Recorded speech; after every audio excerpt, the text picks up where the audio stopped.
살다 보면 문득 생각나는 장면들이 있어요. 생각만 해도 민망해지고 괜히 고개가 숙여지고 다시는 돌아가고 싶지 않은 그런 순간들 말입니다. 누군가에게 내뱉었던 날카로운 말 한마디, 순간에 화를 참지 못해서 실수했던 일들, 끝내 지키지 못했던 약속, 책임져야 될 자리에서 슬그머니 도망쳤던 모습들, 그 장면들은 시간이 지나도 사라지지 않지요. 마치 옷에 배어버린 연기처럼 어디선가 풀쑥 느껴지는 냄새처럼 우리 곁을 맴돕니다. 우리들 중에도 그런 지워지지 않는 마음의 냄새 때문에 고개 들지 못하는 분들이 계실 수도 있겠어요. 제가 참 좋아하는 영화 중에 이 심야 식당이라는 영화가 있습니다.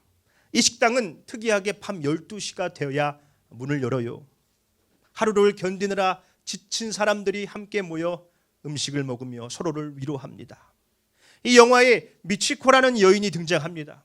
그녀는 사랑하는 사람에게 배신을 당하고 가지고 있던 모든 것을 다 잃어버리고 길 위를 떠돕니다. 어느 날 초췌한 모습으로 그녀가 심야 식당의 문을 엽니다. 그리고는 마밥을 주문해요.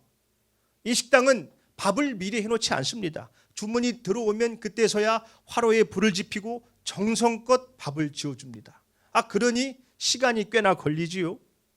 주인은 그녀가 너무 배가 고파 보였는지 제안을 합니다. 밥이 되는 동안 금방 되는 것부터 좀 내드릴까요? 절박하게 다 달라고 그러는 거예요. 주인이 서둘러 음식을 내오자 내오기가 무섭게 허겁지겁 음식을 먹습니다. 그리고 주인이 정성껏 지은 마밥을 가지러 간 사이에 도망치듯이 식당을 빠져나왔어요. 일명 먹튀를 한 겁니다. 당장 배고파 죽겠는데 주머니에 돈 한 푼 없는 그 절박함이 그녀를 뻔뻔한 사람으로 만든 것이지요. 그런데 배를 채우고 났더니 오히려 자신의 처지가 더 선명하게 보였던 겁니다. 나는 진짜 형편없는 사람이구나. 자신을 위해서 정성껏 밥을 짓는 주인의 등을 보는 순간 부끄러움이 훅 밀려왔을 거예요. 배고픔은 사람을 염치 없게 만들지만 따뜻한 정성은 사람을 더 부끄럽게 만들 때가 있지요. 그래서 더 급하게 뛰쳐나갔는지도 모르겠습니다. 오늘 본문의 베드로가 딱 그런 마음입니다. 베드로는 내가 죽는 한이 있어도 절대 주님 배신하지 않습니다. 호언장담을 했던 사람이에요. 다른 사람들이 주님 떠나도 저는 안 떠납니다. 그러자 예수님께서 말씀하셨죠.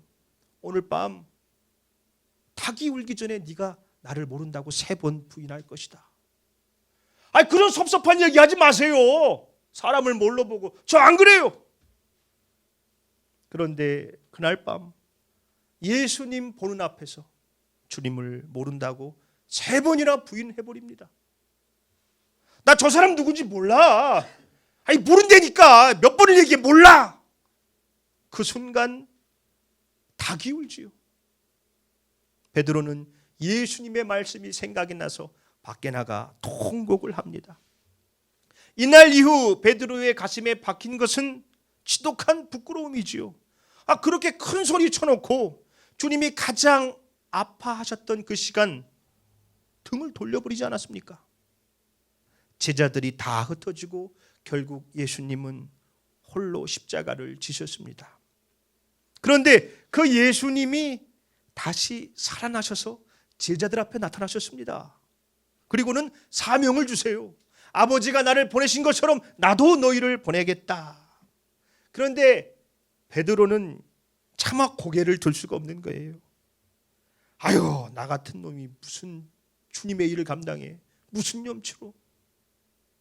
그래서 제자들끼리 모였을 때 툭 말을 건네요. 여보게들, 나는 그냥 예전처럼 물고기나 잡으러 가야겠네. 내가 무슨 염치로 제자 노릇을 하나. 나는 주님 면전에서 주님 모른다고 3번 부인했던 사람이야. 나는 못해. 안 할란다. 그랬더니 곁에 있던 제자들도 같이 고개를 숙이고 그래요. 뭐 자네만 그런가? 우리도 다 똑같지 뭐. 어? 그래, 같이 고기나 잡으러 가세. 그렇게 베드로와 제자들은 주님을 피해서 갈릴리 바다로 도망을 칩니다. 그날 밤 베드로와 제자들은 열심히 그물을 던져요. 부끄러움을 잊어보려고 던지고 또 던지는데도 아무것도 잡지 못합니다. 텅 빈 그물은 주님을 등지고 도망친 베드로의 허허로운 마음 그 자체인 것입니다. 다시 영화 이야기로 돌아가 볼까요? 그 먹튀를 했던 미치코가 얼마 뒤에 심야 식당에 다시 찾아옵니다. 고개를 푹 숙이고 사죄를 해요. 죄송합니다. 죄송합니다. 돈이 없어서 그랬어요. 일을 해서라도 꼭 갚겠습니다. 그때 이 주인이 보여준 모습이 참 감동적입니다. 주인은 그녀를 혼내기는커녕 다시 정직하게 시작할 수 있도록 가게 일을 맡겨요. 여기서 당분간 일해요. 그리고 갈 곳 없는 그녀를 위해서 2층에 다락방을 내줍니다. 그녀의 허기뿐만이 아니라 그녀의 고단한 삶 전체를 품어준 것이지요. 시간이 흘러서 이 미치코가 다른 가게에 정식으로 취직을 하게 된 거예요. 새 출발을 하는 것이죠. 이제 이 심야 식당을 떠나야 됩니다. 주인은 미치코를 위해서 정성껏 마밥을 짓습니다. 처음 그녀가 왔을 때 차마 먹지 못하고 도망갔었던 그 메뉴, 그녀의 부끄러움이 서려있는 마밥을 차려줘요. 이 마밥은 단순한 음식이 아니라 이런 축복 같은 것입니다. 미치코, 이제 너는 부끄러운 사람이 아니다. 당당하게 네 삶을 살아갈 귀한 사람이다. 내가 너를 응원한다. 그런 마음이 담겨 있는 것 아닙니까? 다시 성경 이야기로 돌아가 봅니다. 베드로와 제자들은 밤새 빈 그물질을 하며 몸과 마음이 녹초가 됐습니다. 어스름하게 날이 밝아오는데 저기 해변에 한 사람이 서 있어요. 예수님이었습니다. 그런데 제자들은 알아보지를 못해요. 멀리서 주님이 물어요. 그 고기를 좀 잡았습니까? 아니요, 한 마리도 못 잡았습니다. 그물을 배 오른편에 한번 내려보세요. 그럼 많이 잡을 겁니다. 지칠 대로 지쳐 있었지만 왠지 모를 그 권위에 이끌려서 그물을 내렸습니다. 그러자 그물이 찢어질 정도의 많은 고기를 잡게 된 거예요. 와, 그때 요한이 소리칩니다. 주님이시다. 그 말을 듣는 순간 베드로가 깜짝 놀라서 바다로 뛰어들어요. 예수님을 향해서 첨벙첨벙 물을 헤치고 갑니다. 비록 주님을 부인하고 도망쳤던 못난 제자였지만 주님이라는 소리에 너무 반가워서 자기도 모르게 본능적으로 뛰어든 겁니다. 해변에 도착을 해서 베드로가 가장 먼저 마주한 것은 예수님이 피워놓으신 숯불이었어요. 본문 말씀 9절이지요. 육지에 올라보니 숯불이 있는데 그 위에 생선이 놓였고 떡도 있더라. 여러분, 베드로에게 이 숯불이 어떻게 다가왔을까요? 아마 가슴이 철렁했을 겁니다. 베드로는 불과 며칠 전에 또 다른 숯불 곁에 서 있었습니다. 요한복음 18장 18절이지요. 그때가 추운 고로 종과 아랫사람들이 불을 피우고 서서 쬐니 베드로도 함께 서서 쬐더라. 자, 여기가 어딜까요? 베드로가 예수님을 모른다고 부인했었던 그 대제사장의 뜰이에요. 자, 이때 피워놨던 불과 오늘 본문의 숯불은 헬라어 원문으로 보면 똑같은 단어입니다. 안트라키아. 요한은 같은 단어를 일부러 사용해서 두 장면을 의도적으로 겹치게 한 거예요. 이 숯불 앞에서 베드로는 주님을 모른다고 3번 부인했습니다. 그러니 베드로에게 숯불은 수치의 냄새이고 지우고 싶은 기억이지요. 그런데 예수님은 그 아픈 기억의 매개체인 숯불을 다시 피워놓으셨습니다. 똑같은 안트라키아 숯불이지만 이번엔 정죄의 냄새가 아니라 생선과 떡이 맛있게 구워지는 사랑의 냄새입니다. 마치 미치코의 그 부끄러운 기억인 마밥을 정성스럽게 다시 차려줌으로 응원과 축복의 마밥으로 바꿔준 것처럼 예수님은 지금 도망치고 싶은 그 수치의 자리를 따뜻한 이 식탁의 자리로 바꾸어 주신 것입니다. 본문 말씀 12절이지요. 예수께서 이르시되 와서 조반을 먹으라 하시니 제자들이 주님이신 줄 아는 고로 당신이 누구냐 감히 묻는 자가 없더라. 자, 와서 아침 먹으라 하시는 거예요. 예수님은 죄책감에 웅크리고 있는 자들에게 해명을 요구하지 않으십니다. 먼저 밥을 먹이시지요. 단순히 허기를 달래기 위함이 아니지요. 네가 더 이상 죄책감 때문에 괴로워하지 않았으면 좋겠다.